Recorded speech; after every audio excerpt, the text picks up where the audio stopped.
Hi everybody, এই ভিডিওতে আমি তোমাদের আপকামিং ম্যাকআউটের বিষয়ে থার্ড সেমে অপারেটিং সিস্টেমে প্রিভিয়াস ইয়ারের যত ব্রড কোয়েশ্চেন আছে সব ব্রড কোয়েশ্চেনগুলো ডিসকাস করছি। তো মেইনলি আমি 2023 থেকে স্টার্ট করছি, প্রত্যেকটা broad question step by step তার অ্যান্সার ও ডিসকাস করছি। তোমরা দেখো এই ভিডিওটা প্রত্যেকটা কোয়েশ্চেন তোমরা যদি স্টেপ বাই স্টেপ খেয়াল করো তাহলে তোমরা পরীক্ষাতে ডেফিনেটলি সব কোয়েশ্চেন কমন পেয়ে যাবে। তো দেখো 2023-এ যে কোয়েশ্চেনটা এসেছিল, এটা 2023-এর কোয়েশ্চেনটা দেখতে পাচ্ছি। 2023-এর কোয়েশ্চেনটা, এই কোয়েশ্চেনটার যে কোয়েশ্চেন ফার্স্ট কোয়েশ্চেনটা যেটা আছে সেটা দেখো, এসএমপি এক্সপ্লেন এসএমপি। তো আগেই বলে রাখি যে এমসিকিউ গুলো আমি অলরেডি সলভ করেছি, যত প্রিভিয়াস ইয়ারে যত এমসিকিউ আছে তোমরা ওই ভিডিওটা তো দেখে নিও। এমসিকিউটা আমার ইউটিউব চ্যানেলে পেয়ে যাবে। তো ওই ভিডিওতে যত প্রিভিয়াস ইয়ারে এমসিকিউ কোয়েশ্চেন এসেছে সব আমি ডিসকাস করেছি। তো এখানে আমি ব্রড কোয়েশ্চেনগুলো ডিসকাস করছি। প্রথম যে কোয়েশ্চেনটা দেখো, এক্সপ্লেন এসএমপি। এসএমপি বলতে কি বোঝো এবং সেটার কনসেপ্ট কি, 5 মার্কস দেওয়া আছে। তো ফার্স্ট অ্যান্সার আমি এটা ডিসকাস করছি। তো এসএমপি যে কোয়েশ্চেনটা আছে, first question, what is SMP, 5 মার্কসের মতো করে আছে, সেই রকমই আমি অ্যান্সারটা বলছি। What is SMP? তো এসএমপি বেসিক্যালি এটা একটা মাল্টি প্রসেসিং সিস্টেম, যেটা symmetric multi processing. The hardware and the software architecture where there are multiple two or more processing unit executing program for a single operating system. মিন আমরা জানি যখন আমরা মোর দেন one একটা সিস্টেমে মোর দেন one processor থাকে, তখন একটা সিস্টেমের মধ্যে থেকে সেটাকে বলা হয় মাল্টি প্রসেসিং। তো এখানে সিমেট্রিক বলতে কি বুঝি? সিমেট্রিকে কি হয়? Refer to the computer architecture where multiple identical processor. সবকটা প্রসেসর ধরা আছে এখানে, প্রত্যেকটাই আইডেন্টিক্যাল প্রসেসর। একই সিস্টেমে, অপারেটিং সিস্টেমে দুটো identical processor are interconnected in a single share main memory. একটা মেন মেমোরি আছে, সেই মেন মেমোরিতে সিঙ্গেল শেয়ার সেন মেমোরিতে দে আর ইন্টারকানেক্টেড। তো identical interconnected share main memory with full accessibility to all IO devices. যা যা আইও devices আছে সব প্রত্যেকটা আইও ডিভাইসেস গুলো ফুল অ্যাক্সেসিবল আছে, এটাকে অ্যাক্সেস করতে পারে।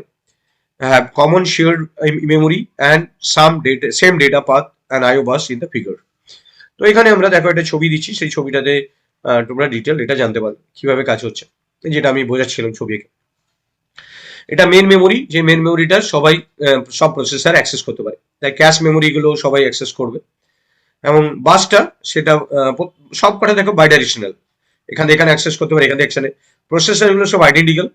যেখানে কমন বাস আছে সেই বাসটাতে সবাই কানেক্টেড। এই বাস যখনই কোনো অ্যাক্সেসেবল হবে, এই বাসটা থ্রু দিয়ে মেন মেমোরিতে যাবে, আর এই বাসটা থ্রু দিয়ে এখানে চলে আসবে।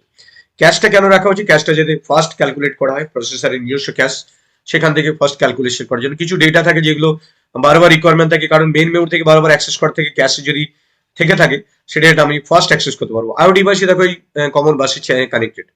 তো এই ছবিটা তোমরা এঁকে নেবে, এটা হচ্ছে সিমেট্রিক মাল্টিপ্রসেসর। ক্যারেক্টারিস্টিক কি পাবে? Characteristic definitely first one is identical. All the processors are treated equally. They are identical. Communication, shared memory is the mode of the communication among processor. Complexity are complex in design. All unit shared memory and data bus. They are costlier in nature. And definitely they are costlier. Application কোথায় use হয়? That is their fast applications.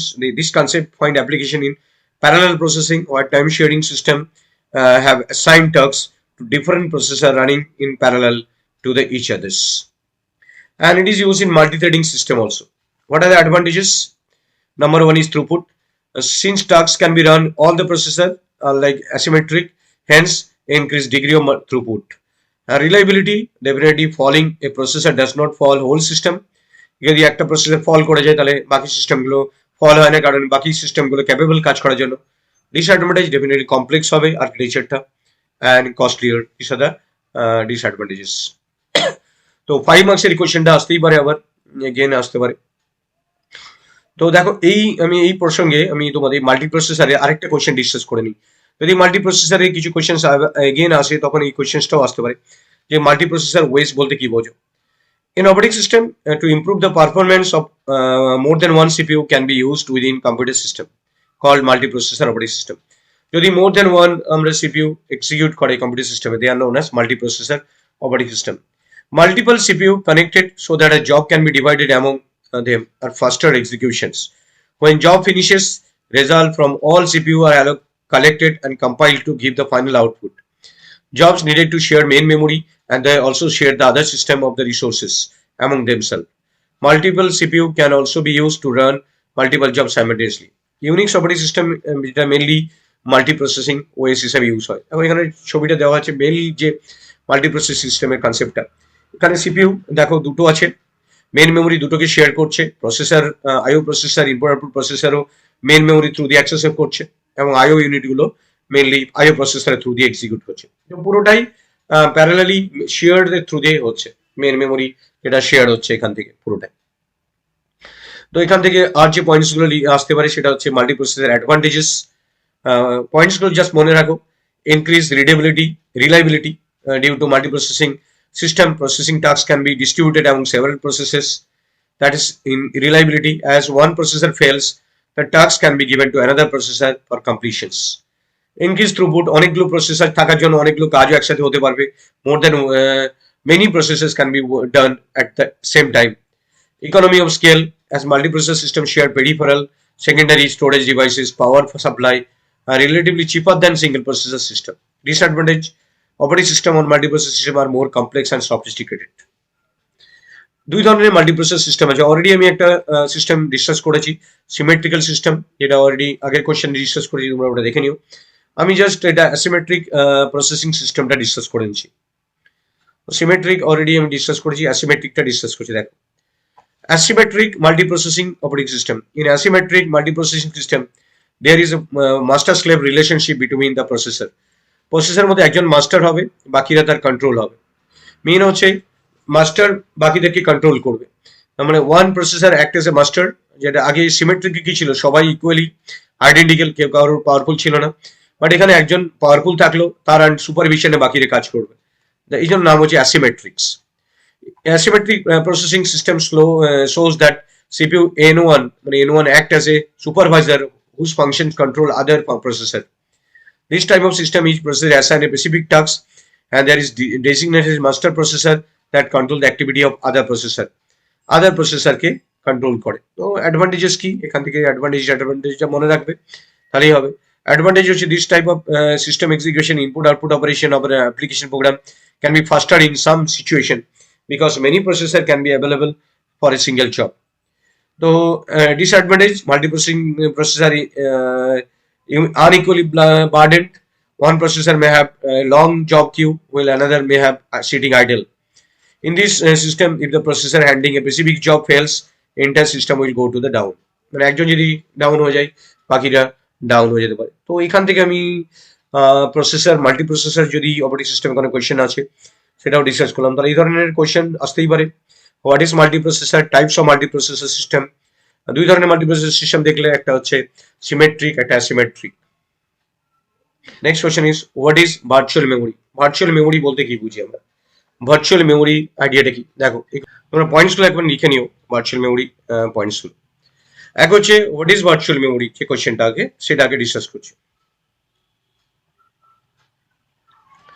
Virtual memory is a space where large programs can be stored themselves in front of the pages. So virtual memory এমন একটা space যেখানে large program can store themselves in form of page, while their execution and only the required page or pages are loaded into main memory. এবং যখন যেটা দরকার হয় সেটাকে আমি মেন মেমোরিতে নিয়ে আসি।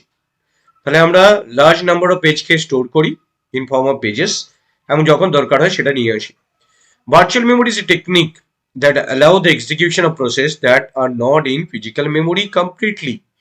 যেটা ফিজিক্যাল মেমোরিতে কমপ্লিটলি নেই, এমন একটা টেকনিক যেটা অ্যালাউ করে কিছু প্রসেস যেগুলো ফিজিক্যাল মেমোরিতে নেই, যেটা সেকেন্ডারি মেমোরিতে রেখেছি, সেখান থেকে আমি নিয়ে সেখানে রান করাবো। তাহলে virtual memory gives the illusions of the more physical memory. আমাদের মনে হয় যেন অনেক ফিজিক্যাল মেমোরি আছে, কিন্তু সেই physical virtual memory is nothing but secondary memory. তো এখানে আমাদের সেই সেকেন্ডারি মেমোরিতে সেই প্রসেসগুলোকে রাখছি, সেগুলোকে ইন ফর্ম অফ পেজেস ফরম্যাটে রাখছি। যখন দরকার হবে সেটাকে নিয়ে আসি এবং রান করিয়ে সেটাকে আবার দরকার না হলে আবার ওই হার্ড ডিস্কে নিয়ে পাঠিয়ে দিই।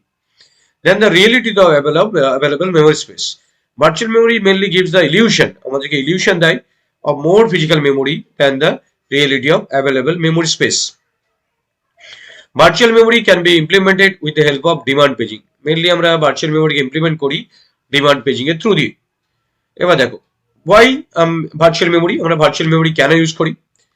In case of computer, in case if a computer running the Windows operating system needs more memory than the memories scroll in the system, hence it uses small portion of the hard disk as a virtual memory.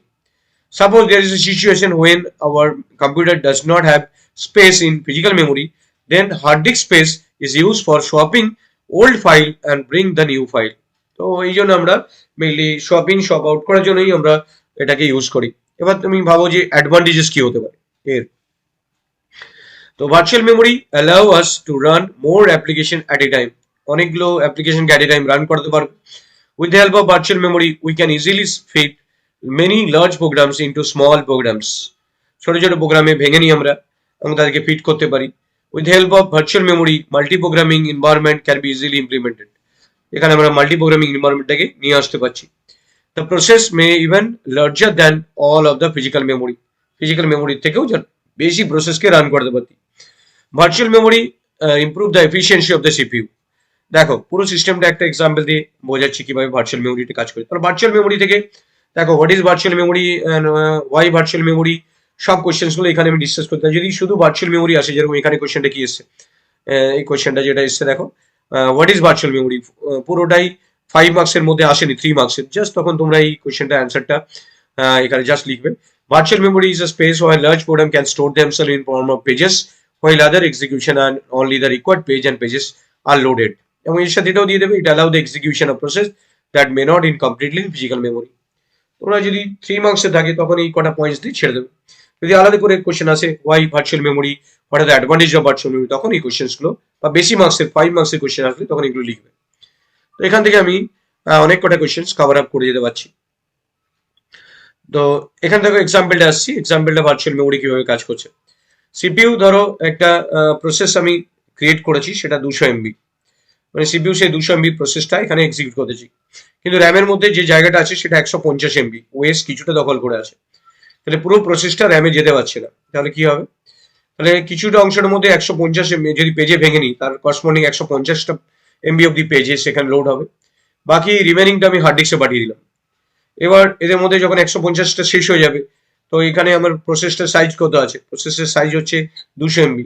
তাহলে আমি 150 run করেছি, বাকিটা 50টাকে নিয়ে এসে shop in shop out করে করে বাকিটা run করাবে। তার মানে কি এটা যখনই বাকি রিমেনিং 50 এমবি, যে রিমেনিং 50 এমবি আছে সেই 50 এমবিটা একবার শপ ইন করবে, যতক্ষণ অবধি 150 এমবিটা শপ আউট হচ্ছে 150 এমবিটা শপ ইন হতে পারছে না। তার মানে কি এই হার্ড ডিস্কের স্পেসটাই ভার্চুয়াল মেমোরি ইউজ হচ্ছে। তখন এটা লোড হলো, এই যখন কাজ করা শেষ হয়ে গেছে তখন একে শপ আউট করে দিল, 50 এমবিটাকে নিয়ে এলো। তার মানে এই ওল্ড ফাইলটাকে শপ আউট করলো, নিউ ফাইলটাকে নিয়ে এলো। এইভাবে এই লিমিটেড মেমোরির মধ্যে বড় সাইজের প্রসেস রান করতে পারছে। একটা ছবিটা কত সিম্পল ছবি। তাহলে একটা এক্সাম্পল দিলে, একটা বড় সাইজের প্রোগ্রাম এলো 200 এমবি, দেখালে যে এখানে 200 এমবি জায়গা নেই, 150 এমবি আছে। 150 এমবি লোড হলো, বাকিটা এখানে চলে এসছে হার্ড ডিস্কে, হার্ড ডিস্কে ব্যাকআপ আছে 50 এমবিটা। যখন 150 এমবি শেষ হয়ে গেল তখন এই 50 এমবি কে শপ আউট করা হলো, এটাকে শপ আউট করে এটাকে শপ ইন করানো হলো। That is known as virtual memory. তো এই ডায়াগ্রামটা ডেফিনেটলি ভার্চুয়াল মেমোরি কোশ্চেনের সাথে দিয়ে দিও, খুব ইম্পর্টেন্ট কোশ্চেন এটা, ভার্চুয়াল মেমোরি।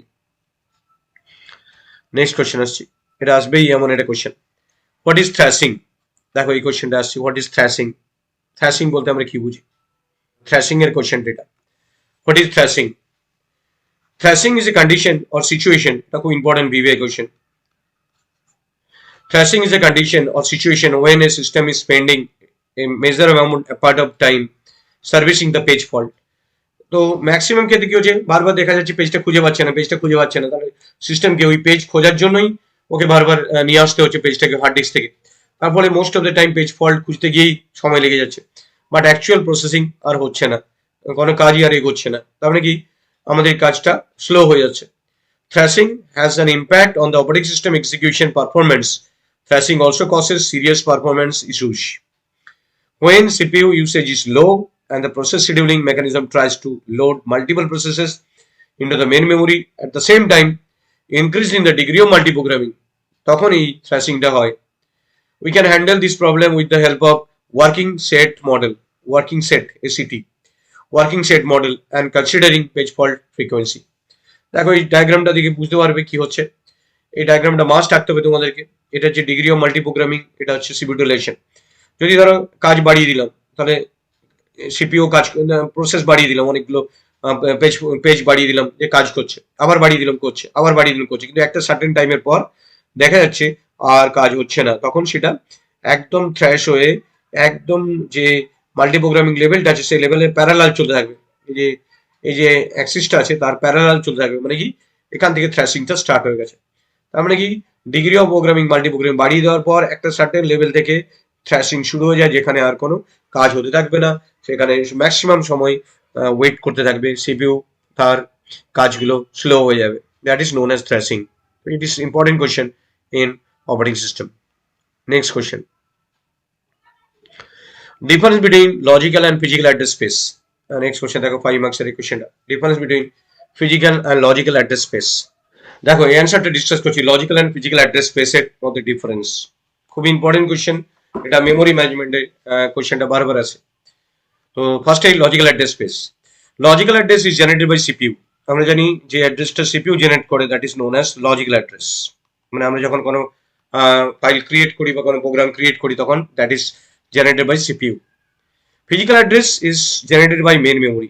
যখন আমরা কোনো প্রসেস ক্রিয়েট করি, সেটা গিয়ে তো র্যামে লোড হবে, তারপরে গিয়ে রান হবে। তো র্যামে যখন লোড হচ্ছে সেটা ডেফিনেটলি ফিজিক্যাল অ্যাড্রেস, সেই অ্যাড্রেসটা আমরা দেখতে পাচ্ছি না, র্যামই জানে ওই অ্যাড্রেসটাকে। তো physical address is generated by main memory. Next, the set of all physical logical addresses is known as logical address space. যত কটা লজিক্যাল অ্যাড্রেস ক্রিয়েট হচ্ছে সবকটা একসাথে বলা হয় লজিক্যাল অ্যাড্রেস স্পেস। আর যে ফিজিক্যাল অ্যাড্রেসেস ক্রিয়েট হচ্ছে যেগুলো র্যামের মধ্যে is known as physical address space. Set of all physical addresses is known as physical address space. User can view the logical address of a program. User logical অ্যাড্রেসটাকে প্রোগ্রামের view করতে পারে, কারণ আমি দেখতে পাচ্ছি আমি ক্রিয়েট করছি। User can never view physical address. Physical address র্যামের মধ্যে থাকে, তাই ইউজার সেটাকে দেখতে পারে না, পাই না। Logical address can be change. Logical address change করতে পারি, কারণ আমি একটা প্রোগ্রাম বানিয়েছি যেটা কম সাইজের আছে, আরো মডিফাই করলে চেঞ্জ হয়ে যায়। Physical address will not change. Physical address র্যামে লোড হবে, সেটা আমি যদি লোড হয়ে যাওয়ার পর তারপর চেঞ্জ করতে পারি না, আবার রিলোড করলে চেঞ্জ করতে হবে। Physical address will not change. It is generated by CPU, it is generated by memory management unit, MMU, এটা তৈরি করে। So this are the differences between logical address and physical address. Next question, discuss about spooling. So what is spooling? Spooling is the process in which দেখো এটাও একটা short নোটিসে এসে যেতে পারে। what is spooling? Spooling is a process in which data is temporarily held to be used and executed by device, program and or system. তো এখানে একটা যেখানে টেম্পোরারিলি হেল্ড করে, আমি কিছু জিনিসকে রান করাবার আগে যেখানে রাখতে পারি। Data is send and store in the memory or other volatile storage until the program or computer request for executions. স্পুলের একটা ফুল ফর্ম আছে যেটা হচ্ছে simultaneous peripheral operation online. Simultaneous peripheral operation online, S simultaneous peripheral operations online. তো এখানে আমি এই জন্য spool কথাটা ইউজ করছি, মানে আমরা যখন কোনো কাজ পাঠাই সেটা গিয়ে একটা জায়গায় গিয়ে জমা হয়, সেখান থেকে কাজটা কমপ্লিট হতে থাকে। Generally, spool is maintained by computer physical memory, buffered or IO devices specific interrupt. The spool is processed by ascending order, work based on first come first serve. So spooling is referred to putting the various kind of jobs in a buffer. This buffer is a special area in memory or hard disks which is accessible to IO devices. An operating system does the following activities: handle IO devices, data spooling as devices have different data access rate, maintains the pooling buffer which provide waiting station where data can be raised while the slower devices catches up, maintain parallel computation because of the spooling process. As a computer can perform IO in parallel order, it become possible to have computer read data from a tape or write data to disks or write data out of the tape printer while it is doing computing tasks. আমরা যখন printing করতে পাঠাই তখন ডেটাগুলো একটা স্পুলিং এ গিয়ে জমা হয়, পুল বাফারে গিয়ে জমা হয়, সেখান থেকে আমরা অ্যাক্সেস করি। তোমরা এই ডায়াগ্রামটা মনে রাখবে, আর বিশেষ থিওরি মনে রাখার দরকার নেই। এখানে আমরা যখন এই ডেটাগুলো দিচ্ছি তখন আমরা একটা স্পুল করছি, যেখানে মেন মেমোরিতে গিয়ে সেখান থেকে আমি ডেটাগুলোকে অ্যাক্সেস করতে পারছি এবং আউটপুট ডিভাইসগুলো সেটা অ্যাক্সেস করছে। কিছুক্ষণের জন্য আমি যদি টেম্পোরারি কোনো ডেটাকে হোল্ড করে রাখতে পারি, দ্যাট ইজ নোন অ্যাজ স্পুলিং। তো এখানে ধরো ডিভাইস রাখলাম, সেটা মেন মেমোরিতে কিছুক্ষণের জন্য থাকলো, তারপর সেটা এক্সিকিউশনে চলে গেল, সেখান থেকে সিপিইউ সেটা এক্সিকিউশন করলো। তার মানে কি স্পুল অফ ডেটা। এটা মেনলি প্রিন্টিং এর সময় আমরা স্পুলিং আমরা করি, এখানে ডেটাগুলো জমা হয় কিউতে, প্রিন্ট কিউতে, তারপর একটা একটা করে প্রিন্ট হতে থাকে, আমরা ওদিক থেকে প্রিন্ট ডকুমেন্ট দিতে থাকি আর সিপিইউ একটা করে নিয়ে প্রিন্ট করতে থাকে। Next, difference between paging and segmentations. দেখো প্রত্যেকটা আমি কোয়েশ্চেন এখানে ডিসকাস করে দিচ্ছি, তাহলে তোমাদের আলটিমেটলি এক্সামটা বেটার হয়ে যাবে। তো এটা 2023-এর যতগুলো কোয়েশ্চেন এসছে সেগুলো আমি সব ডিসকাস করে দিচ্ছি। Next one is paging and সেগমেন্টেশনের difference between paging and segmentations. দেখো এই কোয়েশ্চেনটা খুব ইম্পর্টেন্ট, প্রচুরবার এই কোয়েশ্চেন পেপারে এসছে। তো paging is a memory management technique where memory is partitioned into fixed size block known as page. এমন একটা মেমোরি ম্যানেজমেন্ট টেকনিক যেখানে মেমোরিটাকে ফিক্স সাইজ পার্টিশনে ভেঙে নেওয়া হয়, এক একটাকে বলা হয় page. In segmentation, memory is partition into variable size of block known as segment. খেয়াল করে দেখো, এটা ফিক্স সাইজ কিন্তু প্রত্যেকটা পেজের, কিন্তু এখানে সেগমেন্টেশনে মেমোরিটাকে কিভাবে ভাঙা হচ্ছে, ভেরিয়েবল সাইজ, কোনোটা একটা বেশি হতে পারে, কোনোটা কম হতে পারে, কোনোটা আরো বেশি হতে পারে। That is known as segmentation. Second point দেখো, খুব ইন্টারেস্টিং ডিফারেন্সটা ভালো করে মনে রাখো, লিখে নিও একবার আমি আমার ভিডিওটা দেখার পর। Logical address is divide into page and page number and page offset. এখানে কি হয়, logical address is divide into segment number and offset. Segment number অফসেটে ভেঙে নিই। In paging, page table is required, page table দরকার হয়। In segmentation, segment table is required. Third পয়েন্টটা, paging is faster than segmentation, paging definitely faster হয়। Segmentation is slower than paging, segmentation slower হয় paging এর থেকে। In paging, page size is decided by hardware. In segmentation, the size of the page is decided by the user. The user decide করে, এটা hardware decide করে। In paging, there may be an internal fragmentations. Paging internal fragmentation হতে পারে। In segmentation, there may be external fragmentations. So সেখানে external fragmentation হতে পারে। তো এটা খুবই common difference paging and segmentations. এটা মাস্ট এক্সামে আসতেই পারে। নেক্সট, তাহলে আমি এখানে গ্রুপ বি তে 2023-এর সমস্ত কোয়েশ্চেন ডিসকাস করে নিলাম, যেগুলো বারবার এসছে গ্রুপ বি এর সমস্ত কোয়েশ্চেন। তো এগুলো প্রত্যেকটা ইম্পর্টেন্ট কোয়েশ্চেন। এবার আমি গ্রুপ সি তে আসছি। গ্রুপ সি তে প্রথম কোয়েশ্চেন আছে, ডিসকাস ডিফারেন্ট টাইপস অফ শিডিউলার্স। কি কি ধরনের শিডিউলার্স আছে, সেই শিডিউলার্স গুলো লং টার্ম, শর্ট টার্ম শিডিউলার্স, সেগুলো মিডিয়াম টার্ম শিডিউলার, প্রত্যেকটা ডিসকাস করতে হবে। দেখো এটা দেওয়া আছে 7 মার্কসের। তো এই কোয়েশ্চেনটাই আমি আসছি, ডিসকাস ডিফারেন্ট টাইপস অফ শিডিউলার্স। দেখো এই অ্যান্সারটা ডিসকাস করছি, ডিফারেন্ট টাইপস অফ শিডিউলার্স, কি কি ধরনের শিডিউলার্স আছে, প্রত্যেকটা শিডিউলার সম্বন্ধে ডিটেল আলোচনা করছি। এটা ডিফারেন্স ফরম্যাটেও আসতে পারে, শিডিউলার্স গুলো long term, short term, middle term শিডিউলারের ডিফারেন্স। তো আমি এটা প্রত্যেকটা আলোচনা করছি, তার সাথে ডিফারেন্সটাও আমি ডিসকাস করছি। তোমরা প্রত্যেকটা অ্যান্সার ভালো করে দেখে নাও। Number 1, long term scheduler. It is also known as job scheduler, এটাকে আমরা জব শিডিউলারও বলি। Long-term schedulers choose a job from the job queue or system memory and bring that job to the ready queue to execute in main memory. তাহলে কি করলো, এটা এমন একটা process scheduler যেখানে কি করে, জবটাকে একটা জব কিউ, মানে আমরা যখন যে জবগুলো তৈরি করি সেটা জব কিউ থেকে থাকে, যেটা হার্ড ডিস্কে থাকে, সেখান থেকে সিস্টেম মেমোরিতে নিয়ে আসে এবং সেই জবগুলোকে রেডি কিউতে রেখে দেয়, যাতে আমি মেন মেমোরি থেকে কাজ করতে পারি। তাহলে যে জবটা ক্রিয়েট হলো সেটা সঙ্গে সঙ্গে সেটা মেন মেমোরিতে আসতে পারে না, সেই জন্য লং টার্ম শিডিউলার সেখান থেকে নিয়ে এসে একটা সিস্টেম মেমোরি থেকে সেটা রেডি কিউতে, যেটা মেন মেমোরিতে থাকে, সেটা নিয়ে আসে। It is choose a job from the job queue or system memory and bring that job to the ready queue, যেটা মেন মেমোরিতে থাকে। Long term scheduler is responsible for controlling the degree of multiprogramming, কতজন job ঢুকবে সিস্টেমে সেটা ঠিক করে দেয় long term scheduler. Long term scheduler decide which process is to created to put in the ready queue, কাকে রেডি কিউতে রাখবে কি রাখবে না, যারা যারা ক্রিয়েট হবে সবাইকে কি রেডি কিউতে দেবে, রেডি কিউতে যতক্ষণ দিচ্ছে সেটা তো মেন মেমোরিতে আসছে না, তো এটা ডিসাইড করে লং টার্ম শিডিউলার। নেক্সট হচ্ছে medium term scheduler. Medium term scheduler are those whose decision will have a medium terms effect of the performance of the system. এটা মিডিয়াম টার্ম এফেক্ট করে। কি effect করে? It is responsible for swapping of a processes from the main memory to secondary memory and vice versa. এটা main memory থেকে secondary memory থেকে and secondary memory থেকে main মেমোরিতে নিয়ে যাওয়া করে। It help in maintaining perfect balance between IO bound and CPU bound. IO bound and CPU bound জবগুলো মানে IO related যে কাজগুলোতে IO bound, CPU রিলেটেড কাজ CPU bound, তাদের মধ্যে একটা পারফেক্ট ব্যালেন্স মেনটেন করে। Mainly is the function of medium term scheduler or middle term scheduler. Short term scheduler, it is also known as CPU scheduler. এটাকে আমরা CPU scheduler বলি। It choose one job from the ready queue and then send to the CPU for processing. একটা করে job নেয় এবং সেই জবটাকে CPU কে দিয়ে দেয়। দেখো এই ছবিটা যদি ডায়াগ্রাম ফরম্যাটে বুঝিয়ে দাও তাহলে ক্লিয়ারলি হয়ে যাবে। দেখো নিউ ক্রিয়েট হলো, সেটা সিস্টেম মেমোরিতে থাকে, সেখান থেকে অ্যাডমিটেড হয়, সেটা নিয়ে আসে কি লং টার্ম শিডিউলার, এখান থেকে এখানে নিয়ে আসলো, রেডিতে ওয়েট করলো। রেডি থেকে রানিং এ যাবে, তখন অ্যালগোরিদম ইউজ করে রানিং আসবে, তখন শর্ট টার্ম শিডিউলার।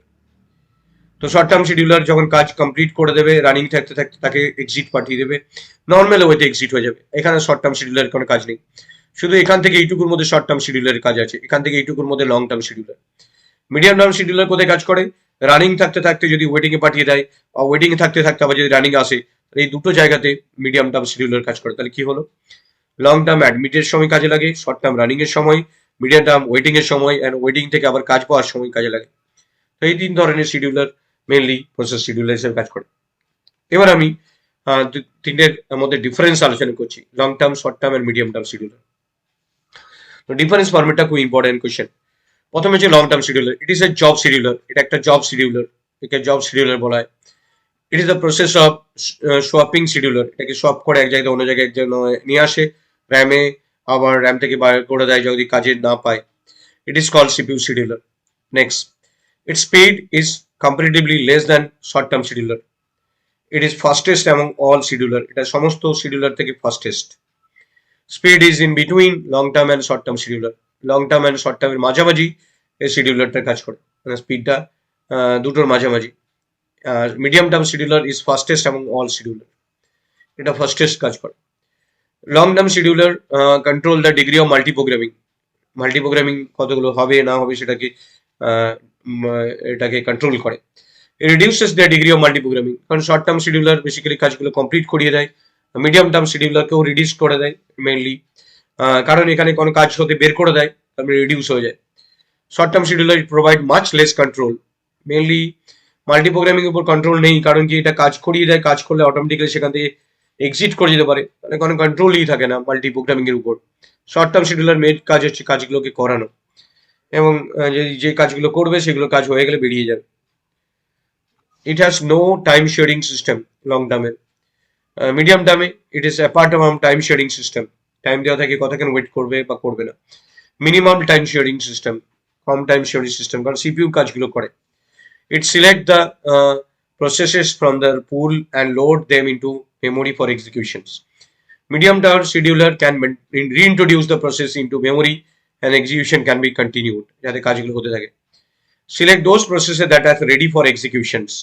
যেগুলো কাজ করার জন্য রেডি সেই প্রসেসগুলোকে সিলেক্ট করো। So this is the difference between long term, short term and medium term scheduler. Next question. Draw and describe the structure of PCB. PCB স্ট্রাকচারটা ডিসক্রাইব করতে বলে, draw and describe the structure of PCB. তো এটাও খুবই common question, এক্সামে বারবার এই কোয়েশ্চেনটা আসে, পিসিবি স্ট্রাকচারটা ডিসক্রাইব করতে। দেখো এটা খুবই ইম্পর্টেন্ট কোয়েশ্চেন, আসবে এই কোয়েশ্চেনটা, short note on PCB. When a process is created, ভালো করে শোনো মন দিয়ে এবং খাতাতে লিখে নিও, তাহলে ভালো করে তোমাদের এগুলো মনে থাকবে। When the process is created by the operating system, it creates a data structure. যখনই কোনো প্রসেস ক্রিয়েট হয় তখন এটা ডেটা স্ট্রাকচার ক্রিয়েট করে। কিভাবে ক্রিয়েট করে? To store information of that process known as PCB. মেন যখন কোনো প্রসেস ক্রিয়েট হয়, অপারেটিং সিস্টেম একটা ডেটা স্ট্রাকচার ক্রিয়েট করে যাতে ওই ডেটা স্ট্রাকচার মধ্যে ও নিজের ইনফরমেশন স্টোর করে রাখতে পারে about process, is known as PCB. It is also known as TCB, task control block. It is very important data structure for process management, প্রসেসের নিজস্ব ম্যানেজ করার জন্য এটা কাজে লাগে। PCB are stored in kernel space, reserved for memory space of OS. এটা OS এর নিজস্ব মেমোরি, যেখানে OS লোড থাকে, এটা আমাদের ইউজারের মেমোরি, যেখানে প্রসেস রান করে। প্রসেসের রানিং এর সময় প্রসেস ইউজার মেমোরিতে রান করে, কিন্তু ওর সমস্ত ডিটেলস গুলো থাকে সিকিউর ওএস এর কাছে। পিসিবি গুলোকে হাইড করে রাখে যাতে ইউজার যাতে দেখতে না পারে, কারণ ওটা থেকে ওএস নিজস্ব ম্যানেজ করবে, ইউজার তো রান করবে প্রসেসটাকে, ম্যানেজমেন্ট তো ওএস এর দায়িত্ব। স্ট্রাকচারটা দেখা হবে। Structure of PCB is given below. এক হচ্ছে প্রসেস আইডি, নেক্সট হচ্ছে process state, next pointer, priority, program counter, CPU registers, accounting information, IO information, scheduling information, list of open file, dot dot dot dot. তো এই হচ্ছে একটা PCB structure. দেখো প্রত্যেকটা points কিন্তু স্ট্রাকচারের সাথে সাথে ডিসকাস করতে হবে। Process ID, unique identification of each process in the OS. প্রত্যেকটা প্রসেসের নিজস্ব আইডেন্টিফিকেশন স্টোর থাকে, প্রত্যেকটা প্রসেসের নিজস্ব আইডি নাম্বার স্টোর থাকে। Process state, specify the process state that is new ready running. এটা নিউ রেডি রানিং আছে কিনা সেগুলো স্পেসিফাই করে। Pointer, it represent a pointer to the parent process. Parent process কি, অনেকগুলো পিসিবি আছে, পিসিবি একটা আছে অলরেডি, আরেকটা পিসিবি, একটা পিসিবি রেডি কিউতে আছে, আরেকটা এসে গেছে, তাহলে এটা পরের সাথে পয়েন্ট করবে, তারপরটা তারপরের সাথে। প্রত্যেকটা প্রসেস যখন কিউতে থাকবে তখন একে অপরের সাথে পয়েন্টারের থ্রু দিয়ে কানেক্ট করে থাকবে। Program counter, it always have the address of the next instruction in the line of the process. প্রসেসের নেক্সট অ্যাড্রেসটা কি হবে, নেক্সট কাজটা কি হবে, এটা প্রায়োরিটি স্টোর করে, the priority number of the process. Register, CPU registers, CPU registers so that the process needs to be stored at. যেখানে যা যা যা জিনিস স্টোর করা থাকে সিপিইউ নিজস্ব রেজিস্টার্স প্রসেসের জন্য, সেখানে সেই ভ্যালুস গুলো সিপিইউ রেজিস্টার মেনটেন্স করে, সেটা স্টোর থাকে এখানে, তার ইনফরমেশন রাখে। Accounting information like CPU utilization, কতটা অ্যামাউন্ট ইউজ হচ্ছে, limits, execution ID and so on. Accounting information গুলো ডিটেল থাকে। IO information, IO information about list of IO devices use by process. কোনো একটা প্রসেস কি কি আইও ডিভাইসেস কাজ করছে সেগুলো লিস্ট আউট করে রাখে। Scheduling information, this section contains all information about scheduling. Scheduling এর যাবতীয় ইনফরমেশন, যেমন slice time, priority number, other things গুলো শিডিউল করার সময় তার waiting time, turn on time, burst time গুলো, সমস্ত ডিটেল গুলো এখানে সেভ থাকে। লিস্ট অফ ওপেন ফাইল, এখানে information about all files that are use by the process, by that process. যে প্রসেসটা কোনো কি কি ফাইল কাজ করছে সেই ফাইলগুলোকে ইনফরমেশন রাখে এই সিস্টেমে, সেটা হচ্ছে list of open files. And finally memory management information, information about page table, memory limit, segment number. So memory ম্যানেজমেন্টে যা যা প্রসেসটা কাজে লাগে সমস্ত ইনফরমেশন এর মধ্যে স্টোর থাকে। তো দেখো খুব ইম্পর্টেন্ট কোয়েশ্চেন পিসিবি, এটা এমন একটা ডেটা স্ট্রাকচার যেটা যখন কোনো প্রসেস ক্রিয়েট হয় অপারেটিং সিস্টেমের থ্রু দিয়ে, তখন এটা তার অপারেটিং সিস্টেম ক্রিয়েট করে দেয় যাতে প্রসেসের যাবতীয় ইনফরমেশন কাজ করার সময় যা যা লাগবে, এবং মেমোরিতে থাকা অবশ্যই যা যা লাগবে, শিডিউলিং অবশ্যই যা যা লাগবে, সমস্ত ডিটেল ওর মধ্যে স্টোর থাকে। তো this is known as PCB. It is an important question PCB. Next, what is demand paging? Question number 8 question. What is demand paging? And explain demand paging. Pure demand paging. Explain pure demand paging. So, Sochi, what is demand paging and explain pure demand paging. তো এটা 5 মাসের question দিয়েছে, তো এই কোশ্চেনটা খুব important question, তো এখানে আমি এই ডিসকাস করছি এই কোশ্চেনটার answer.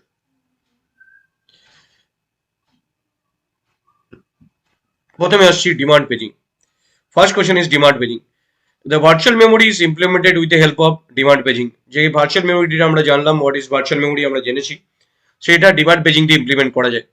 Demand paging is similar to paging and swapping is added on demand. Similar to paging but ওর সাথে সোয়াপিং অ্যাড করা হয়েছে, তাহলে paging plus swapping equal to demand paging. Paging ছিল, তার সাথে সোয়াপিংটা অ্যাড করে দিতে demand paging. When you need demand paging, the swap is known as lazy swapper.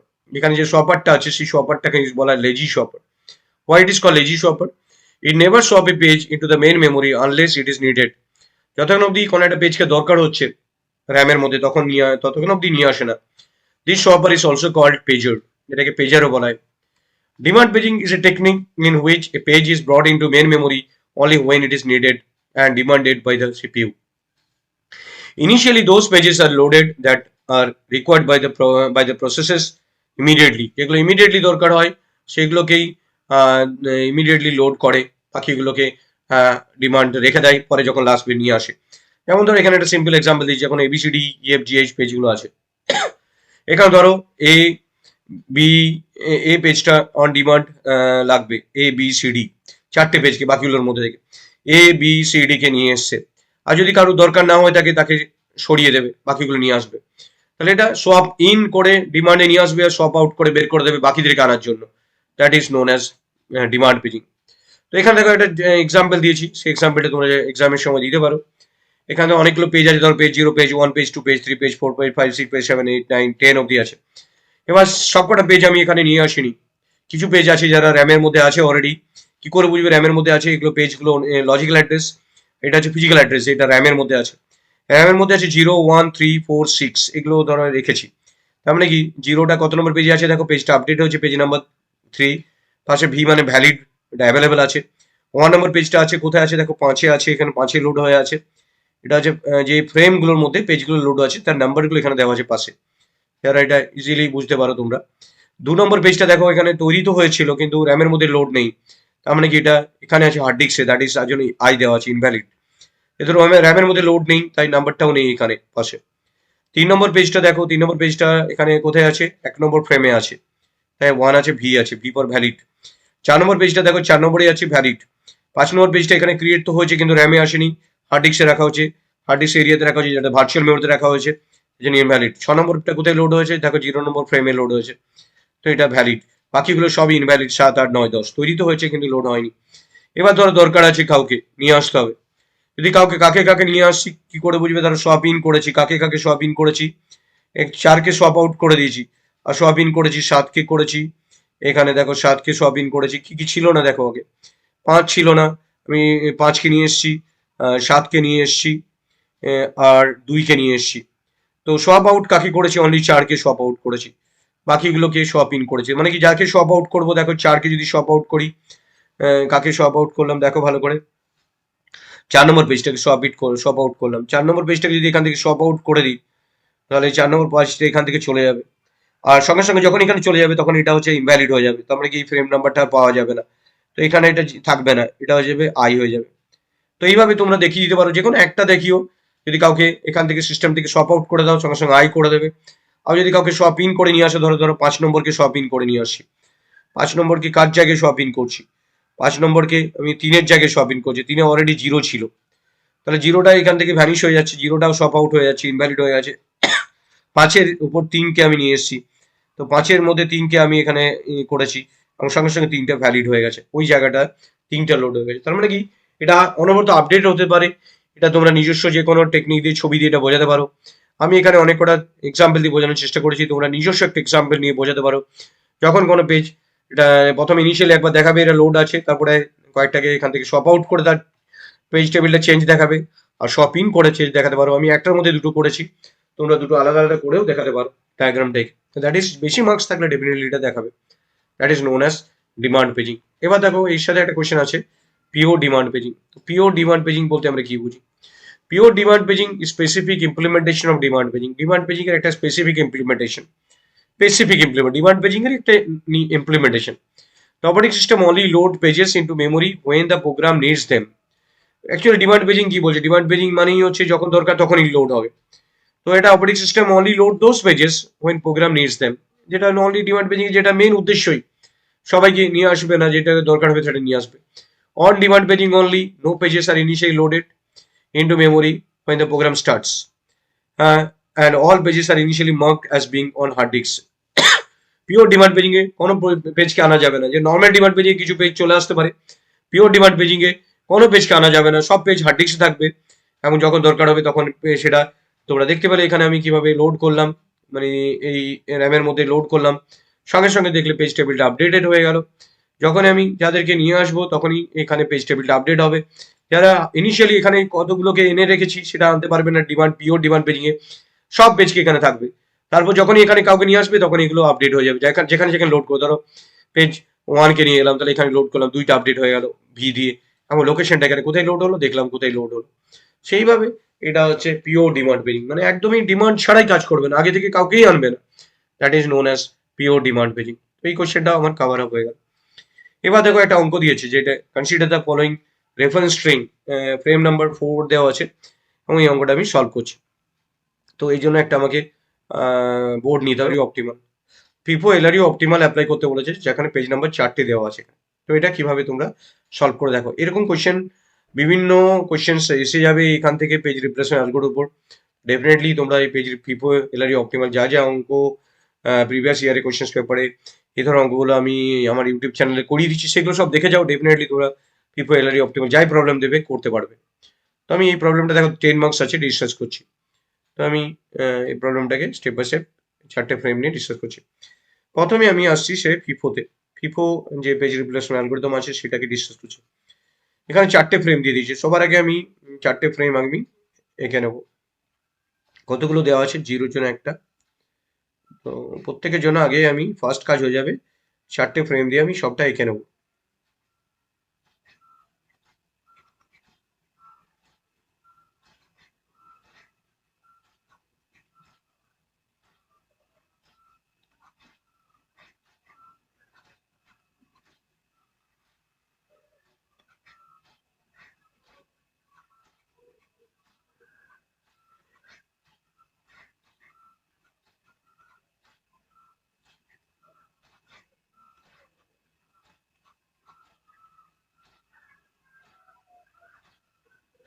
প্রত্যেকটার জন্য আগে তোমরা এটা বানিয়ে নিও।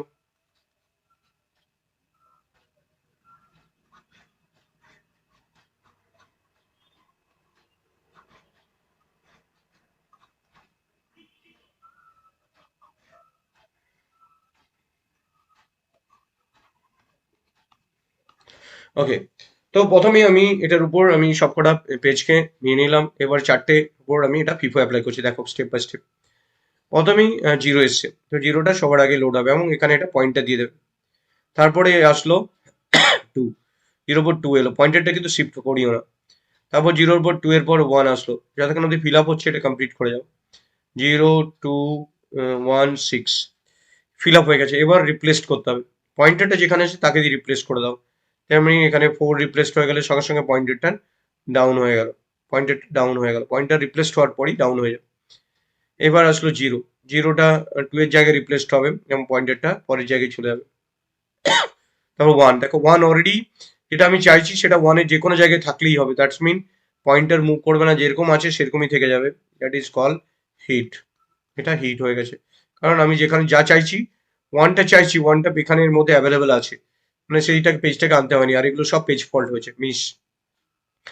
এবার ধর 0, 0টাও অলরেডি আছে, তো এটা পয়েন্টারটা সরবে না, যেরকম আছে ইনট্যাক্ট সেরকমই থাকবে, এটা হিট। নেক্সট হচ্ছে 3, 4, 0, 3, 6 পয়েন্টারটা ডাউন হয়ে গেল নিচে, রিপ্লেসড হলেই ডাউন হবে। এবার 1, 4, 0, 3, 1 পয়েন্টারটা আপ হয়ে গেল, এটা সার্কুলার মতো কাজ করে। তারপরে হচ্ছে 2, 0, 3, 1 পয়েন্টারটা 0-র কাছে চলে গেল। এরপর হচ্ছে 2, 1, 1 অলরেডি আছে, দেখো খেয়াল করো 1 এখানে লিস্টের মধ্যে আছে, খেয়াল করবে এখানে যে 1টা এখানে অলরেডি আছে, কারণ এখানে 1টা অ্যাভেলেবেল আছে। দ্যাট ইজ যেরকম আছে সেরকমই হলো, হিট হয়ে গেল। তাহলে নাম্বার অফ পেজ ফল্ট কটা হলো?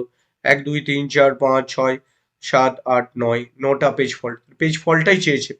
পেজ ফল্ট মিন আমার যে যেখানে মিস হচ্ছে সেগুলোকে পেজ ফল্ট বলে। যখন আমি কাউকে পেজকে পাইনি তাকে বলে পেজ ফল্ট। তার মানে এখানে 1, 2, 3, 4, 5, 6, 7, 8, 9, তার মানে পেজ ফল্ট এখানে 9 হয়ে গেছে। Right answer is 9। এবার এটার উপর আমি ফিফো হয়ে গেছে, এবার আমি এটার উপর এলআরইউ অ্যাপ্লাই করছি। তো এলআরইউ করার সময় আগে সেম ভাবেই আমি আগে 4টে ফ্রেমকে বানিয়ে নেব।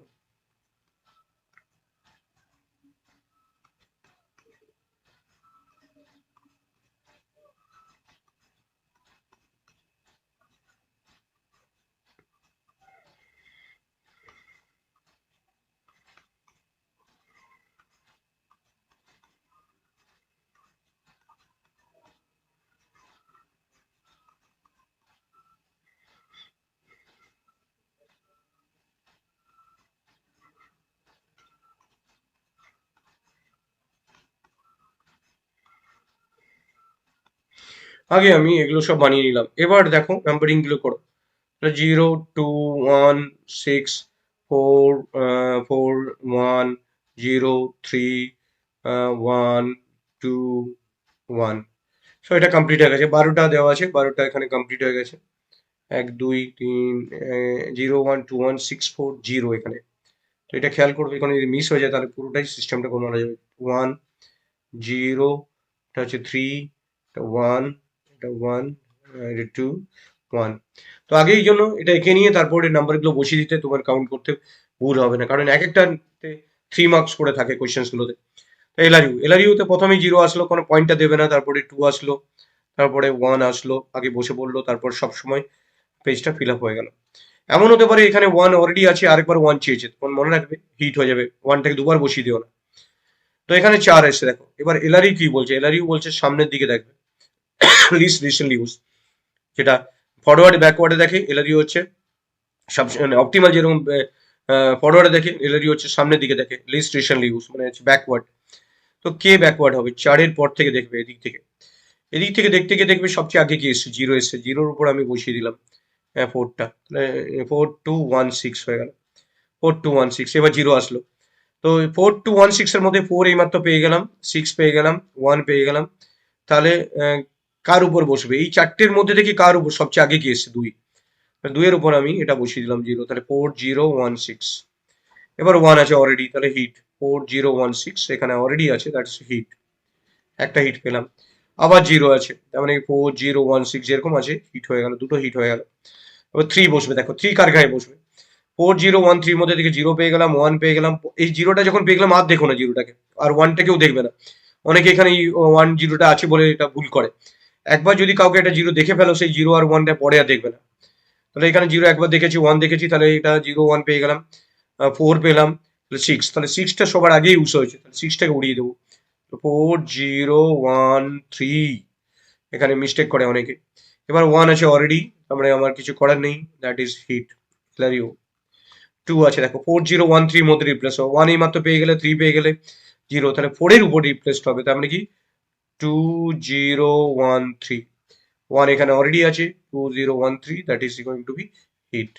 তো এখানে আমি কটা হিট পেলাম দেখো, নাম্বার অফ হিট 4টে, তাহলে আগেরটায় 3টে পেয়েছিলাম, এখানে 4টে হিট এলাম ডেফিনেটলি। তাহলে পেজ ফল্ট কটা থাকলো, পেজ ফল্ট আগের থেকে একটা কমে গেল, that is page fault equal to 8। যত পেজ ফল্ট কমবে তত বেটার হবে অ্যালগোটা।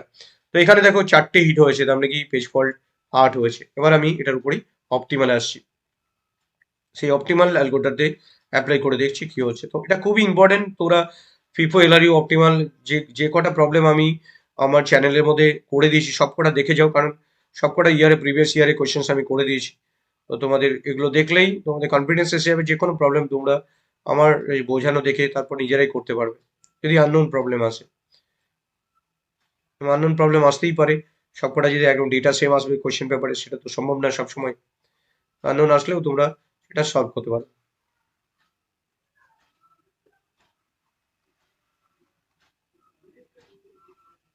1 2 3 4 5 6 7 8 9 10, আগে এই বক্সগুলো বানিয়ে নাও, তাতে তোমাদের কোনো ডেটা মিস হওয়ার চান্স নেই। 12টা মাথার মধ্যে মনে রেখে আগে এটা বানিয়ে নিও। 1 2 3 4 5 6 7 8 8 6 12 নাম্বারগুলো বসিয়ে নাও। 1 2 1 6 4 0 1 0 3 1 2 1। ওকে, এবার অপটিমাল, অপটিমাল সবসময় মনে রাখবে ফরওয়ার্ড টেকনিক, সামনের দিকে দেখে, এটা যেমন ব্যাকওয়ার্ড ছিল ফরওয়ার্ড টেকনিক, 0 আগে বসলো, তারপর 2 বসলো, এখানে কোনো পয়েন্টটা থাকে না, 0 2, তারপরে 1 বসে পড়লো, তারপর 6, তাহলে পুরো মেমোরিটা ফিল আপ হয়ে গেছে। এবার দেখো, এবার 6 রিপ্লেসড হবে কার জায়গায়, না দেখবো যে 0 2 1 6 এই চারটেকে দেখবে, তারপর সবচেয়ে দূরে কি আছে, 0 এই মাত্র পেয়ে গেলাম, 1 পেয়ে গেলাম, আর এই 0 আর 1 কে দেখবে না, 0 1 পেয়ে গেলাম, 0 1 পেয়ে গেলাম, 2 পেয়ে গেলাম, 6টা দেখো লিস্টের মধ্যে নেই, যে নেই মানে সে সবচেয়ে দূরেই আছে, তাকেই উড়িয়ে দেবো, যে ফিউচারে আসবে কিন্তু এখন তো দরকার নেই আমার, উড়িয়ে দিল। এবার দেখো 0 আসছে, তারপরে 0 যেহেতু আছে অলরেডি, এটা হিট হয়ে গেছে, এখানে পাশে হিট লিখে দিলাম। এবারে 1 1 যেহেতু এখানে চাইছি আমি, 1 অলরেডি আছে, হিট হয়ে গেল। আবার 0 0 অলরেডি আছে, হিট হয়ে গেল, মানে পরপর দেখো হিট হচ্ছে এখানে সবই। এবার 3 3 আসছে চাইছি, 0 2 4 1 এর মধ্যে রিপ্লেসড হবে, দেখো 1 পেয়ে গেছে, 2 পেয়ে গেছে, আহ, এই 3টা রিপ্লেসড হবে এই চারজনের মধ্যে থেকে একজনের জায়গায়, 1 2 পেয়েছে কিন্তু 0 আর 4 কে পাইনি। যখন দুটোই পাওয়া যাচ্ছে না ফিউচারে, তখন দেখবে যে এদের মধ্যে টাই হয়ে যাবে, তখন দেখবে যে এদের মধ্যে কি আগে এসছে, দেখো 0 আগে এসছে, সেই জন্য 0কেই রিপ্লেস করে দাও। 0কে যদি রিপ্লেস করে দিই তাহলে এটা হয়ে যাবে 3 2 1 4। 3 2 1 4 কেন হলো বুঝতে পারলে?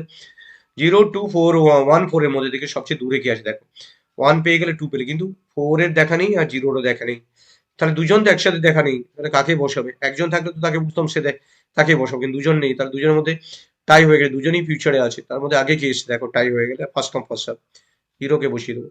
0 এর উপরে আমি 3 কে বসিয়েছি, বাকি যা আছে সেম আছে। এবার 1 অলরেডি 3 2 1 4 এটা হিট, কেন কি এটা অ্যাভেলেবেল আছে। পরেরটাও আবার 2 চাইছো, এখানে যেরকম 1 চাইছিল 1টা অ্যাভেলেবেল আছে, 2 চাইছো 2টাও অ্যাভেলেবেল আছে, হিট। আবার 1 চাইছো 1টাও অ্যাভেলেবেল আছে, তার মানে সবকটা হিট। তাহলে নাম্বার অফ হিট বেড়ে গেছে দেখো, 1 2 3 4 5 6টা হয়েছে। তার মানে কি এটা আরো ভালো, আগেরটার থেকে আরো ভালো। তাহলে 6টা যদি হিট হয়ে থাকে, মিস কতগুলো দেখতে পাচ্ছ? একটা মিস, দুটো মিস, তিনটে মিস, চারটে মিস, পাঁচটা মিস, 6টা মাত্র মিস হয়েছে, মানে 6টা হিট 6টা মিস, তার মানে কি পেজ ফল্ট 6। তার মানে এটা হচ্ছে বেস্ট অ্যালগরিদম, এটাতে সবচেয়ে minimum number of page fault হয়, minimum number of page fault হলেই সেটা বেস্ট পেজ রিপ্লেসমেন্ট অ্যালগরিদমের মধ্যে পড়ে। তো এই ম্যাথটা আমি পুরো সলভ করে দিলাম, এই কোশ্চেনটা তোমরা ভালো করে দেখে নাও, খাতা একবার লিখে নিও, তাহলে বেটার বুঝতে পারবে। এবার নেক্সট কোশ্চেন আসছে দেখো, question number 9, what is mutual exclusion problem, concurrency concerning concurrent access, explain with an example। Mutual exclusion বলতে আমরা কি বুঝি, মিউচুয়াল এক্সক্লুশন কনসেপ্টটা কি, তারপরে কোশ্চেন একবারই কোশ্চেনগুলো নিয়ে নিচ্ছি, তারপর ডিসকাস করছি critical section problem and producer consumer problem. দেখো এই কোশ্চেনগুলো আসছে, কোশ্চেনটা ফার্স্ট কোশ্চেন আসছে যেটা mutual exclusion problem concerning concurrent access. দেখো পিটারসন সলিউশন, এই যে সলিউশনটা ফর অ্যাভয়েডিং রিস্ক কন্ডিশন, এই অ্যান্সারটাতে এটা মিউচুয়াল এক্সক্লুশন প্রবলেমটা কিভাবে সলভ করা হচ্ছে দেখা যাবে। তো দেখো Peterson solution is one of the software based solution to critical sections. With help of the solution, wherever a process is executing in its critical session, no other process is allowed to execute in critical session. মানে mutual exclusion কনসেপ্টটা কি? Mutual exclusion concept হচ্ছে অনেকগুলো process যখন একসাথে কাজ করছে, ধর P0, P1, P2, অনেকগুলো প্রসেস কাজ করছে যখন, তখন একটা কমন ডেটাকে অ্যাট এ টাইম একজনই তা ব্যবহার করতে পারবে, যে তার ক্রিটিক সেশনে গিয়ে সেটাকে ব্যবহার করবে, বাকিরা তখন সেগুলোকে কেউ দেখতে পাবে না, মানে তারা সেই ক্রিটিক সেশন ঢুকতেই পারবে না, সেই যখন রিলিজ করে দেবে বাকিরা দেখতে পাবে। তো এটা রেস কন্ডিশন অ্যাভয়েড করার জন্য এটা করা হয়েছে, মেইনলি একজন অ্যাট এ টাইম যাতে ইউজ করতে পারে। তো এখানে মিউচুয়াল এক্সক্লুশন মানে কি, only one process can execute a resource, no other process will never see the process until unless process release its executions. তো এখানে আমি Peterson solution is limited to process running alternatively between critical session, process PI and PJ. এটা যখন আমরা mutual exclusion প্রবলেমটা যখন অনেকগুলো process একসাথে কাজ করে তখন কিভাবে এটা একে অপরের অ্যাক্সেস করতে পারে সেই প্রবলেমটা দেখানো হয়েছিল। তো এখানে Pietersen solution needs to two data items to be shared between two processes. In turn, it indicates that it turn to be enter its critical section, and one is a boolean flag. It indicates of the process is ready to enter its critical section. Ready যাতে কাজ করতে পারে। তো এখানে কিভাবে অ্যালগোটা দেখানো হয়েছে দেখো, প্রথমে ঢুকলো, তারপর ক্রিটিক সেকশন ঢুকতে চাইছে, flag is I true, it means PI is ready to enter its critical section. And turn J, it means PJ want to enter, then allow it to enter and PI will wait. যদি J ঢুকে যায় তখন PI wait করবে, at a time একজনই ঢুকতে পারবে। Flag J মানে true and turn equal to J, then condition check whether the flag of PJ is true is equal to PJ, and this will only break only one of the condition false, এর মধ্যে একটা condition false হলেই বেরিয়ে যাবে। Remainder session, it set the flag PI to false because it has completed its critical section, flag I equal to false। যখনই false হয়ে যাবে, ফ্ল্যাগটা false হয়ে গেলে এই কন্ডিশনটা ব্রেক হয়ে যাবে, তার মানে কি সে সিস্টেম থেকে ওই ক্রিটিক্যাল সেকশন ব্যবহার করে ছেড়ে দিয়েছে, মানে অ্যাট এ টাইম দুটোই যখন সত্যি হবে তখন ক্রিটিক্যাল সেকশন ঢুকবে, তারপর কি সেকশন ছেড়ে দিলে ফ্ল্যাগটা ফলস হয়ে যাবে যাতে অন্য কেউ ঢুকতে পারে। এইভাবে একে অপরের কাজগুলো হতে থাকবে। দ্যাট ইজ মিউচুয়াল এক্সক্লুশন প্রবলেমটা আমরা এখানে সলভ করতে পারছি। কিভাবে সলভ হচ্ছে দেখো, any time only one process can access the critical section, মানে কি আমি আই যদি ঢুকতে পারে ক্রিটিক্যাল সেকশন, যে ওয়েট করবে, আবার যে যদি ঢুকতে পারে, ক্রিটিক্যাল সেকশনে, তাহলে আই ওয়েট করবে। তো এটা ক্রিটিক্যাল সেকশন প্রবলেমটা পুরোপুরি সলভ করা যাচ্ছে। Progress as the process it outside the critical section is unable to block other processor from entering to the critical section. And every process get a fair chance to enter critical section. এখানে আমি তিনটে কন্ডিশনই satisfy হচ্ছে, এবং mainly mutual exclusion যেটা question চেয়েছে এটা তো satisfy হচ্ছেই হচ্ছে। তো এই কোডটা তোমাদেরকে মনে রাখতে হবে। Flag I initially true, it means pi is ready to enter its serial session. I turn equal to j, it means pj is want to enter, then allow it to enter, pi will wait. তো এটা pi will wait করে যাবে। তো i R j দুটোর ক্ষেত্রে এটা ব্যবহার করা হয়েছে, তো সেই রেসপেক্টে এটা করা হয়েছে। যদি যেটা ফ্ল্যাগ যেটা ট্রু হয় এবং টার্ন যে দুটো হয়, তাহলে দুটো সত্যি হলে তবে কাজ করবে, যখন ছেড়ে দেবে তখন ফ্ল্যাগ আই কে ট্রু করে দেবে। তো এইভাবে এটা ট্রু ছিল ইনিশিয়ালি, এটা ফলস করে দিল, তার মানে কি এবার ঢুকতে পারবে। তো এইভাবে এটা আমি ফ্ল্যাগ জে মিন এটা is not equal to true, initially এটা ট্রু রেখেছি এবং এটাকে যেটাকে কাজ করাতে চাইছি, যে ফ্ল্যাগটা ট্রু আছে ফলস আছে, আবার এটা ঢুকতে পারলো, এটা ফলস আছে এবং এটা ট্রু আছে, তাই এটা ঢুকতে পারলো। যখন কাজ হয়ে গেল তখন ফ্ল্যাগ আইটাকে ফলস করে দিল, যাতে এবার পরের বার ফ্ল্যাগ আইটা ঢুকতে পারে, একজন এট এ টাইম ঢুকতে পারে, পরের জন্য ওয়েট করে যায়। তো এই কোডটা তোমরা একটু মনে রাখো ভালো করে, লিখে নাও খাতাতে আমার কোডটা থেকে। এবার নেক্সট কোশ্চেনে যেটা আছে, নেক্সট কোশ্চেন দেখো, describe critical section. Critical section যে প্রবলেমটা, সেই প্রবলেমটা আমি এখানে ডিসক্রাইব করছি কিভাবে ক্রিটিক্যাল সেকশন প্রবলেমটা কাজ করে এবং তার কি কি রিকোয়ারমেন্ট ক্রিটিক্যাল সেকশন প্রবলেমটা। Critical section, what are the requirement of critical section, খুব ইম্পর্টেন্ট কোশ্চেন, প্রচুরবারই কোশ্চেন পেপারে এই কোশ্চেনটা আছে। Critical section is a code segment where shared variable can be accessed, modified and exchanged. Critical section এমন একটা code segment যেখানে shared variable গুলো access করে, মডিফাইড হয়, এক্সচেঞ্জ হয়, অনলি শেয়ার্ড ভেরিয়েবল যেগুলো সবার কাজে লাগবে। Critical section is mutually exclusive. When a process enters its critical section, no other processes are allowed to enter its critical section. Their critical section. Structure কি, প্রত্যেকটা প্রসেসের একটা নিজস্ব স্ট্রাকচার আছে। ডু কেন দেওয়া আছে, যাতে অ্যাট এ টাইম একবার ঢুকতে পারে। প্রথমে আছে ডিসেকশন, তারপর critic section, exit section, reminder section, চারটে সেকশন। তার মধ্যে ক্রিটিক সেকশনটা যেখানে কমন ভেরিয়েবল হলো শেয়ার ভেরিয়েবল গুলো আপডেট হয়, বাকিগুলো তার নিজেদের কাজ করবে। হোয়াইল ট্রু দেওয়া আছে কেন, সিস্টেমটা যতক্ষণ অন আছে ততক্ষণ অবধি প্রত্যেকটা প্রসেস কাজ করতে পারবে। তাহলে প্রত্যেকটা প্রসেসের তার নিজস্ব সেম চারটে স্ট্রাকচার এখানে আছে। একমাত্র অ্যাট এ টাইম একজনই ক্রিটিক সেকশন ঢুকতে পারবে, বাকিরা ওয়েট করবে। তো যে ঢুকতে পারবে সে কাজ করবে, বাকিদের রিলিজ করে দেবে, তারপর কাজটা কমপ্লিট হয়ে গেলে ক্রিটিক সেকশন থেকে ছেড়ে দেবে, অন্যজন ঢুকতে পারবে। A process is entering, that is entering the critical section must pass the entry section. After the critical section is executed, there is exit section. The remaining code of the process called remaining section. Requirement কি কি আছে দেখো critical section A. There are three requirements. One is mutual exclusion, number two progress, number three bounded waiting. Mutual exclusion, when one process is executing in its critical section, no other process is allowed to enter their critical section. Progress, when no process is executed in its critical section, some want seen, then those processes not in remainder section should decide who should go in a finite terms. এরপরে প্রোগ্রেসটা যেন হয়, no process is waiting in its critical section, then some want seen যে কেউ আসতে চাই পারে, and then those processes that are not in remainder section should decide who should go in a finite time. In other words, any process can enter critical section if it is for free. যদি free থাকে সবাই যেন কাজ করতে পারে, কাউকে block করা যাবে না। নেক্সট হচ্ছে bounded waiting. Each process must have a limited waiting time. প্রত্যেকের একটা limited waiting time, it should not wait endlessly to access the critical section. সবাই যেন প্রত্যেকে নিজের মতো একটা সার্টেন টাইম অবধি ওয়েট করতে পারে, বাকিরা প্রত্যেকে যেন ওই ক্রিটিক্যাল সেকশনটাকে ব্যবহার করতে পারে। তো this are the requirement of critical section. তো এই কোয়েশ্চেনটা কভার আপ হয়ে গেল। Next one is short note on digital signature thrashing. দেখো থ্র্যাশিং কোয়েশ্চেনটা 2023-এ দুবার এসছে, এই কোয়েশ্চেনটা অলরেডি আমি ডিসকাস করেছি, তো ওখান থেকে দেখে নিও। ডিজিটাল সিগনেচার, তো ডিজিটাল সিগনেচারটা মেনলি সিকিউরিটি কনসার্নের জন্য, আমরা যখন কোনো ডকুমেন্ট এক জায়গায় অন্য জায়গায় পাঠাই তখন কিভাবে সিকিউরিটি কনসার্নের জন্য এটা ইউজ হয় সেটা দেখাচ্ছি। দেখো digital signature, digital signature is a technique that which is used to validate the authenticity and integrity of the message. এটা মেসেজটার অথেন্টিসিটি এন্ড ইন্টিগ্রিটিটা ভ্যালিডেট করে। We know that there are four aspects of security: privacy, authentication, integrity and non-repudiations. তো এটা আমরা already জানি আমরা digital signature সম্বন্ধে। তো এখানে ডিজিটাল সিগনেচার আইডিয়াটা কি, তো এইটার পয়েন্টের পর এখানে চলে আসো। The idea behind digital signature is to sign a document. When we send a document electronically, we can also sign it. We can sign a document in two ways: whole documents and a part sign. তো আমরা কি করি, digital signature এখানে cryptography technique follow করা হয়।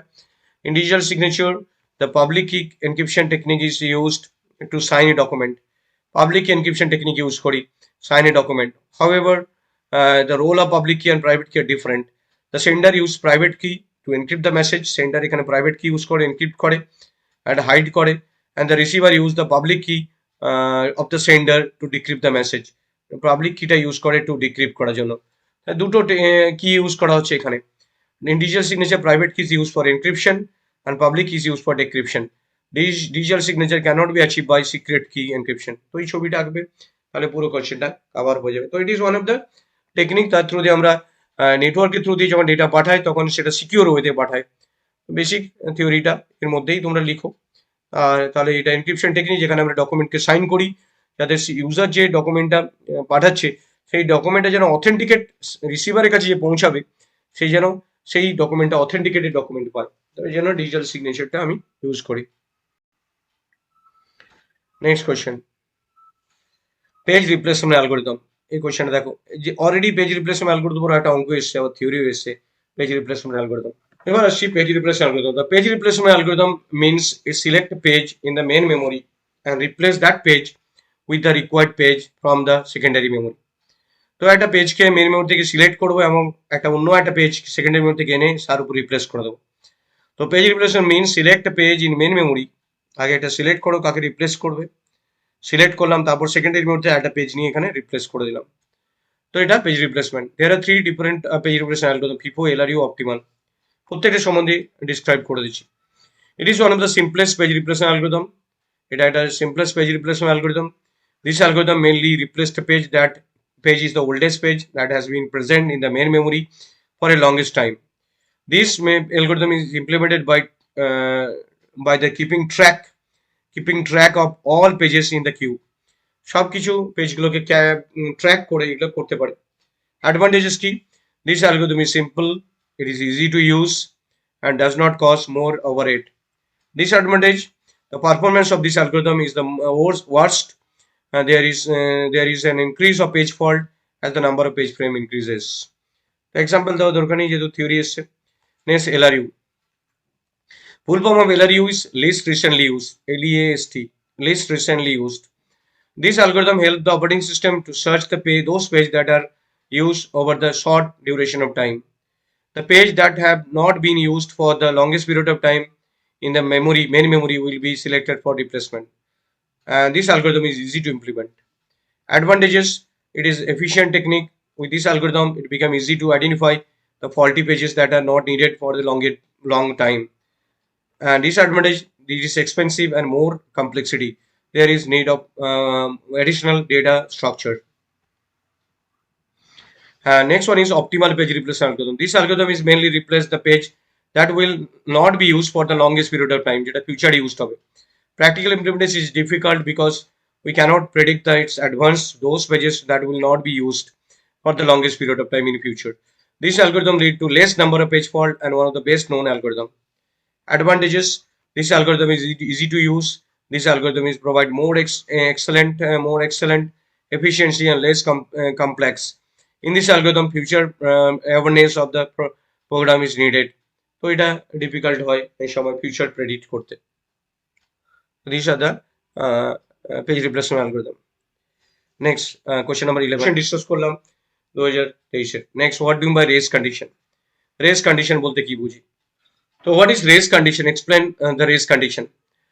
Situation where processes access the same data concurrently and outcome of the execution depend on the particular order in which access take place is known as race condition. So situation যেখানে process গুলো same data access করে concurrently and outcome of the execution depend on the particular order in which access take place is known as race condition.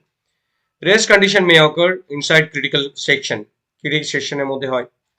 তো দেখো প্রবলেমটা কি, দুটো process access করছে p0 p1, একটা x = 10 আছে রিসোর্স, ধরো p0 রিড করলো x 10 পেলো, তারপরে x এর মান আপডেট করে দিল 15 হয়ে গেল, রাইট করলো 15 হয়ে গেল।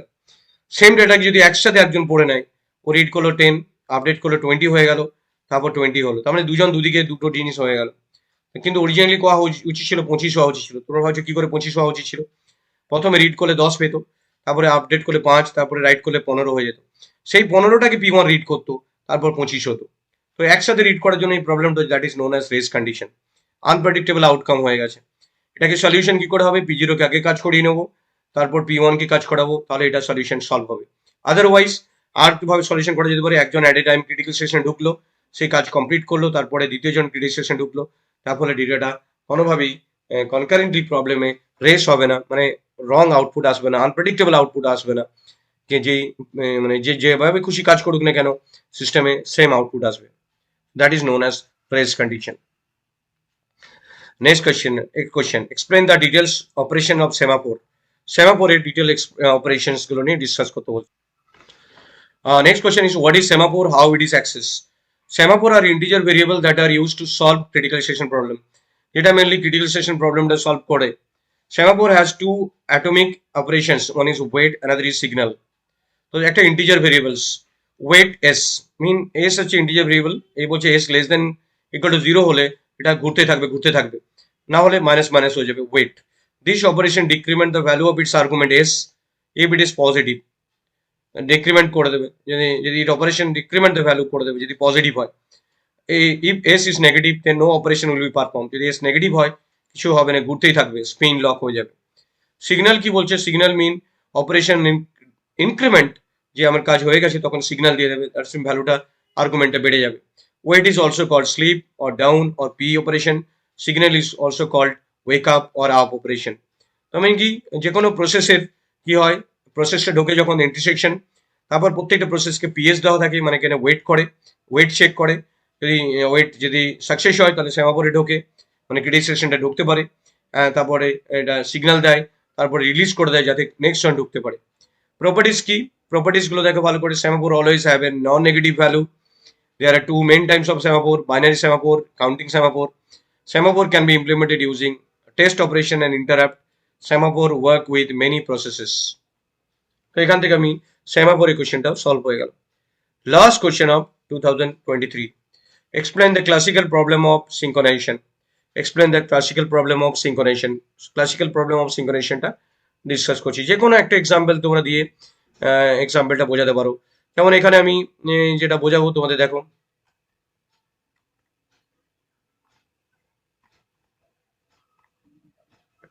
the explain classical problem of synchronization, তিনটে প্রবলেম আছে: bounded waiting, dining philosopher, reader writer. যে কোনো একটা প্রবলেম তোমাদের প্রত্যেকবারই আসে। তো আমি এখানে তোমাদের একটাই প্রবলেম ডিসকাস করছি যেটা বাউন্ডেড, তিনটের মধ্যে যে কোনো একটা ডিসকাস করতে বলেছে। আমি প্রডিউসার কনজিউমার প্রবলেমটা ডিসকাস করছি, এটাকে বাউন্ডেড বাফার বলা হয়। It is also called producer consumer problem. In this problem there is a buffer of n slot and each buffer is capable of storing one unit of data. There are two processes, one is called producer and that tries to insert the data, and another is called consumer that is tries to remove the data. Producer have to block when the buffer is full and consumer have to block when the buffer is empty. তো share data এখানে semaphore নিচ্ছি। তো এখানে একজন producer থাকে যে produce করতে থাকে, তখন ফুল হয়ে যায় তখন প্রডিউসারকে স্টপ করা হয়, তখন কনজিউমার কনজিউম করতে পারে। আবার কনজিউমার যখন নিতে থাকে, যদি এমটি হয়ে যায় তখন কনজিউমারকে ব্লক করে দেওয়া হয়, প্রডিউসার তখন প্রডিউস করে। তো প্রডিউসার অ্যান্ড কনজিউমার বাফারটাকে বলা হয় বাউন্ডেড বাফার। এখানে দেখো সেমাফোর নেওয়া হয়েছে full, empty, mutex. Full equal to initially 0, মানে যেটা ফুল নেই মানে এটা ইনিশিয়ালি কিছু না কিছু ডেটা ভরতে পারবো। এমটি হচ্ছে এন নাম্বার অফ স্লট, আর মিউটেক্সটা 1 রাখা হয়েছে। প্রথমে ঢুকলো, প্রথমে একটা আইটেম প্রডিউস করলো, আইটেমটাকে প্রডিউস করে নেক্সট পিতে রাখলো, এবার চেক করে দেখলো এমটি কিনা। যদি দেখে যে এমটি, এমটি মিন দেখো এমটিটা ইনিশিয়ালি কি আছে, এমটিটা এন আছে, আপনি কি চেক করে দেখছে হোয়াইট এন, এনটা হচ্ছে যেহেতু ধরো 5 আছে ইনিশিয়ালি, তাহলে ওয়েট 5 সিগন্যালের মধ্যে চলে গেল 5, 5টা ইন্টিজার নাম্বার পজিটিভ, তাই দেখলো যে 5 আছে, প্রত্যেকটা খালি আছে, তাহলে ঢুকতে দিল। এবার মিউটেক্সটা জিজ্ঞেস করলো মিউটেক্সটা কি আছে, মিউটেক্সটা এখানে ইনিশিয়ালি 1 আছে, ট্রু হলো, তাহলে একটা বাফারে অ্যাড হয়ে গেল, নতুন একটা প্রডিউস করে আমি তোর P0 কে আমি অ্যাড করে দিলাম।